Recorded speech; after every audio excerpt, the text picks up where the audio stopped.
하나님의 은혜가 여러분들 가운데 함께 하시기를 주님의 이름으로 축복합니다. 다니엘서는 이제 그 묵시문학이라고 하는데요. 특히 이제 환상이나 꿈 이런 것들을 통해서 역사를 드러내 보이시는 그런 내용이지요. 처음으로 나타났던 것은 이제 느부갓네살이 큰 신상의 꿈을 꾸었었는데 그때 꿈을 꿨을 때는 그 신상을 생각하지 못했습니다. 꿈을 꾸었는데 분명히 두려운 꿈을 꾸었는데 아침에 일어나서 그 꿈을 생각하니까 생각이 하나도 안 나는 거예요.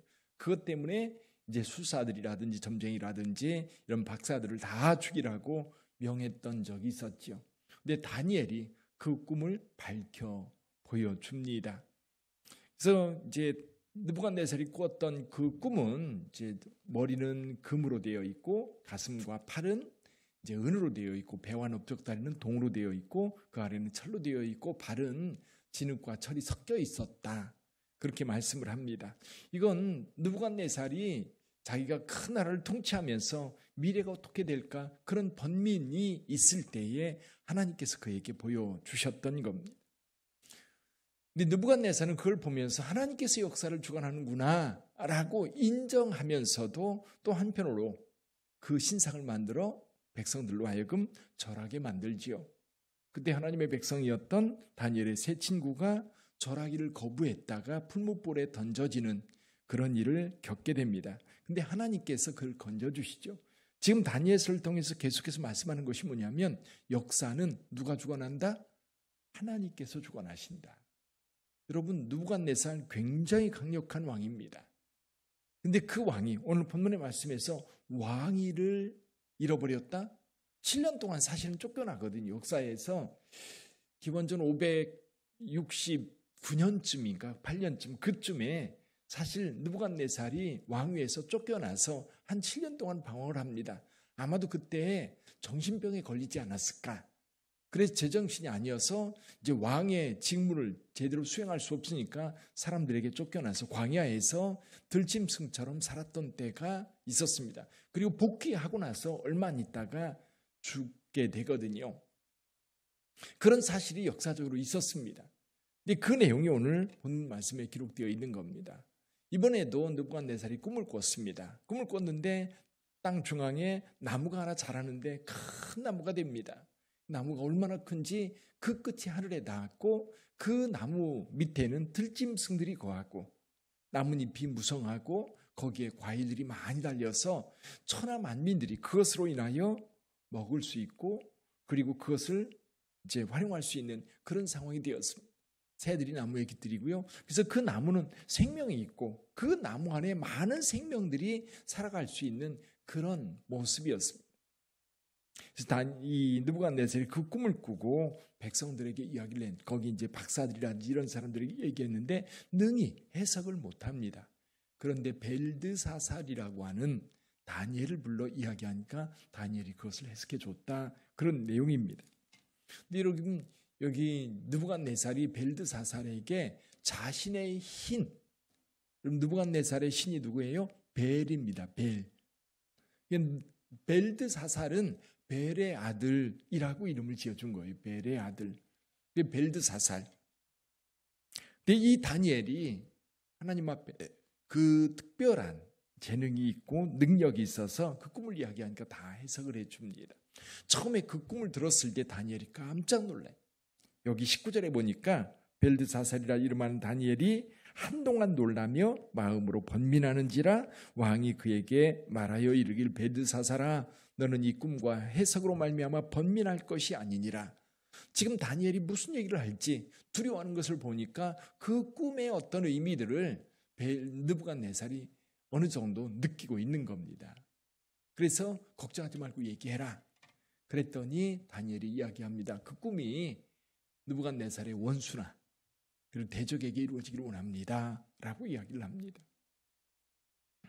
자, 이 꿈. 근데 큰 나무가 세워졌는데요. 그 순찰자가 나타나서 그 나무를 베어버립니다. 그게 다 흩어지고 그리고 밑둥만 남은 거예요. 그 밑둥만 남은 것도 여기 이제 쇠사슬로 묶어서 광야에 풀 가운데 두라라는 말씀으로 이어집니다. 여기 순찰자가 순찰자가 이 나무를 베는데 순찰자가 나무를 베고 그 나무를 통제한다고 하는 것에 대한 이야기를 하고 있는데요. 17절을 좀 한번 읽어볼까요? 17절 같이 한번 읽어봅니다. 이는 순찰자들의 명령대로요 거룩한 자들의 말대로이니 지극히 높으신 이가 사람의 날을 다스리시며 자기의 뜻대로 그것을 누구에게든지 주시며 또 지극히 천한 자를 그 위에 세우시는 줄을 사람들이 알게 하려 함이라 하였느니라. 아멘. 여러분, 다니엘이 이 꿈을 해석하는데 그 큰 나무는 느부갓네살이다 이렇게 얘기를 직접적으로 해줘요. 근데 나무가 베어집니다. 그런데 완전히 베어지고 그 나무 뿌리채 뽑혀서 사라지는 것이 아니라 나무 뿌리는 그대로 두는 거예요. 그래서 묶어서 광야 들풀 가운데 둔다라고 이야기를 하고 있습니다. 그래서 느부갓네살이 지금 자기가 자기 힘으로 자기 능력으로 이 나라를 세웠고 이 나라를 이끌고 있다라고 하는 이 교만한 마음이 들 때에 이 일들이 이루어지거든요. 그래서 다니엘이 이 꿈 얘기를 하면서 꿈을 해석해 주면서 하나님께서 이제 왕이 이제 하나님이 세우셨고 이 나라도 하나님이 세우시고 이끈다라고 하는 것을 말씀해 주고 있는데 만약 꼭 왕께서 좀 마음을 바꾸시고 겸손하게 나라를 통치한다면 하나님께서 왕의 나라를 견고하게 하실 겁니다 라고 처방까지 해줘요. 한번 볼까요? 27절 말씀입니다. 같이 읽어봅니다.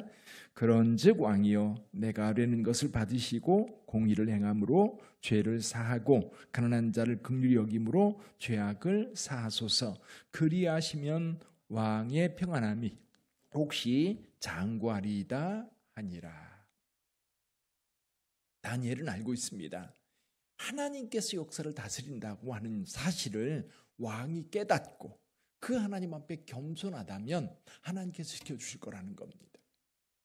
근데 만약 왕이 내 힘으로 이것을 행했다. 그러니까 뒤에서 역사하시는 하나님의 능력과 하나님의 역사에 대해서 인정하지 않는다면 하나님께서 당신이 이 땅을 다스리고 왕도 세우시고 폐하신다고 하는 사실을 알게 할 거다라는 거예요. 어떻게 알게 합니까? 느부갓네살이 자기 힘으로 왕이 됐다라고 한다면 자기가 스스로 지킬 수 있어야 돼요. 그런데 하나님께서 그를 내쫓아서 광야에서 지나게 한다면 그건 자기 힘이 아니지요. 자기가 능력이 있어서 이제 능력이 부족하니까 쫓겨나는 거고 그리고 자기는 능력이 없어서 더 이상 왕위를 이끌 수 없다. 그렇게 이제 느낄 수밖에 없는 거지요. 근데 하나님께서 세운 자를 세우기도 하고 폐하기도 한다라고 하는 것을 보여주기 위해서 이 느부갓네살에게 하나의 샘플로 보여주시겠다. 그래서 많은 사람들이 역사를 누가 통치한다? 하나님께서 통치하신다라고 하는 것을 깨달아 알게 하겠다라는 겁니다. 근데 이 말을 듣고 느부갓네살이 아마도 겸손해졌던 것 같아요. 그래서 1년이 유예가 됩니다. 근데 1년쯤 지났을 때 어떤 일이 벌어집니까? 여기 그 29절에 보면 12달이 지난 후에 내가 바벨론 왕궁 지붕에서 거닐세 30절과 31절 같이 한번 읽어보지요.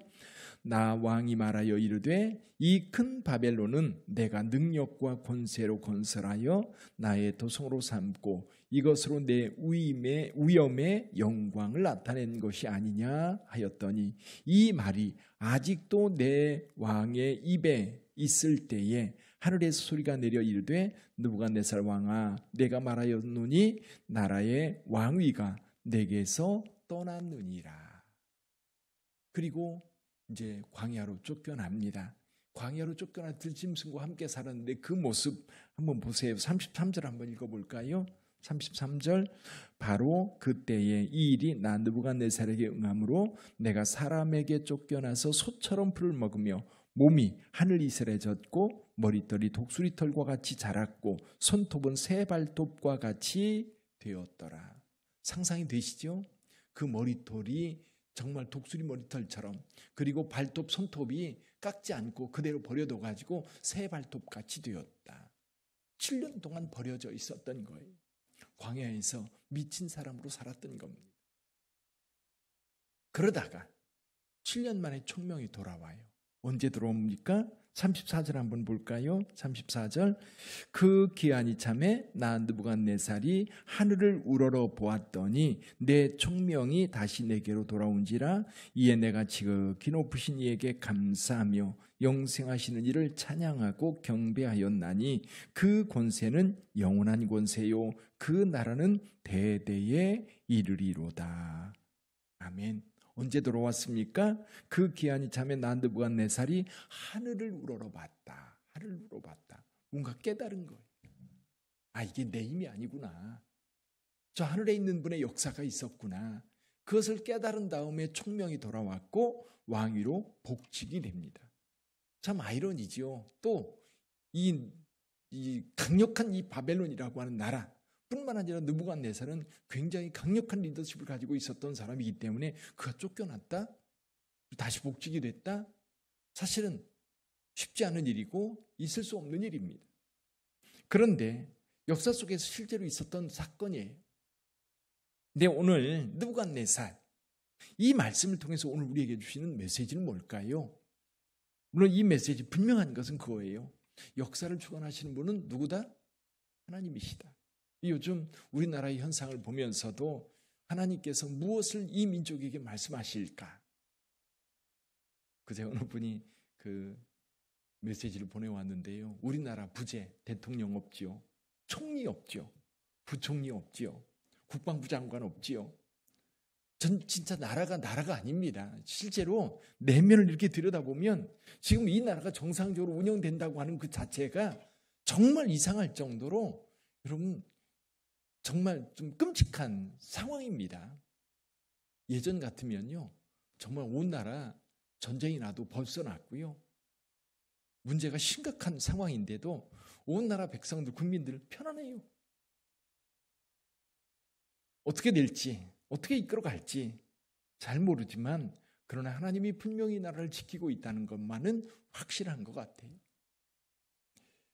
북한에서도 대통령이 없고 국방부 장관도 없고 부총리도 없고 그런 상황인데도 북한이 어떻게 하지를 못해요. 자, 여러분, 그래서 요즘 저는 이제 나라와 민족을 위해서 기도하면서도 여전히 하나님은 이 땅의 주인이시고 이 땅을 이끌어가고 계시는구나.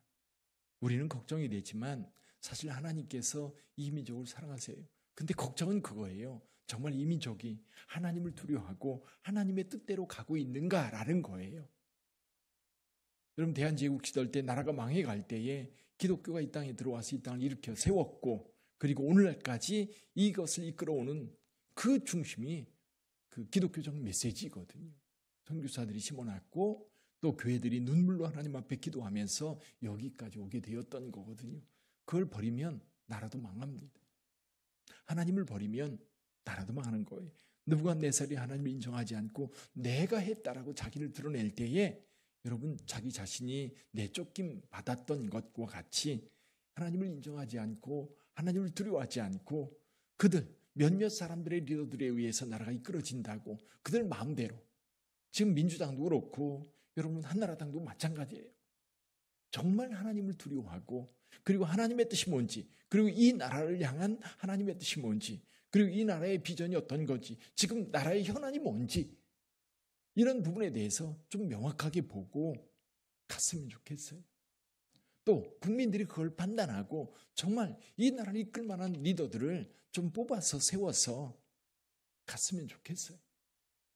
분명한 것은 이 민족을 여전히 하나님은 사랑하고 계시다.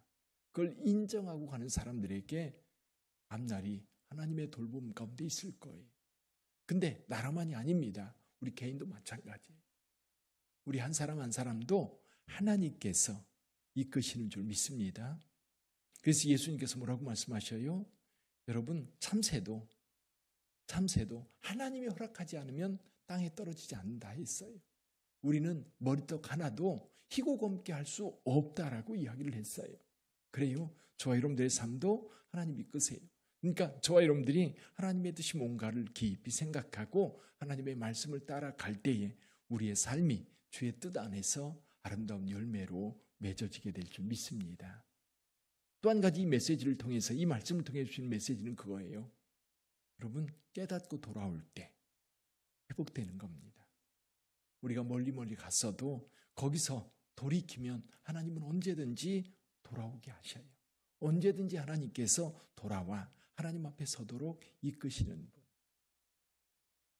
그래서 기독교의 굉장히 중요한 그 교리 가운데 하나가 회개입니다. 회개. 세상은 회개를 몰라요. 그리고 자기 잘못을 인정한다고 하는 것은 굉장히 부끄럽고 창피한 일로 생각합니다. 그런데 우리는 연약하거든요. 느부갓네살도 자기 연약함을 인정하고 하나님의 뜻을 따르기로 했다면 아마도 그는 이렇게 광야에 7년 동안 고생하지 않았을 거예요. 근데 광야에 7년 동안 살면서 하늘 우러러 볼 때에 하나님께서 역사하는 것을 깨달았을 때 그때 돌아올 수 있었던 거예요. 그 은혜가 저와 여러분들 모두에게 있기를 주님의 이름으로 축원합니다. 그래서 우리 자녀들도 그렇고요. 우리가 전도하면서도 마찬가지입니다. 하나님을 알지 못하는 자들. 사실 끝까지 가서 거기서 고통 가운데 그리고 정말 버림받은 것 같은 그런 삶으로 끝내는 게 아니라 어느 상황이든지 거기에서 돌이키면 그만큼 그의 인생은 하나님 앞에 회복되는 인생이 되는 거예요. 그래서 하나님이 내 삶을 다스리고 있고 우리 가정도 하나님이 다스리고 있고 우리 교회도 하나님이 인도하고 계시고 이끄시고 계시다라고 하는 것을 인정하고 겸손하게 순종해 간다면 하나님의 역사를 그곳에서 보게 되고 하나님의 능력을 경험하게 될 줄 믿습니다. 그 은혜가 오늘 저와 여러분들 모두에게 있기를 주님의 이름으로 축복합니다. 기도하겠습니다.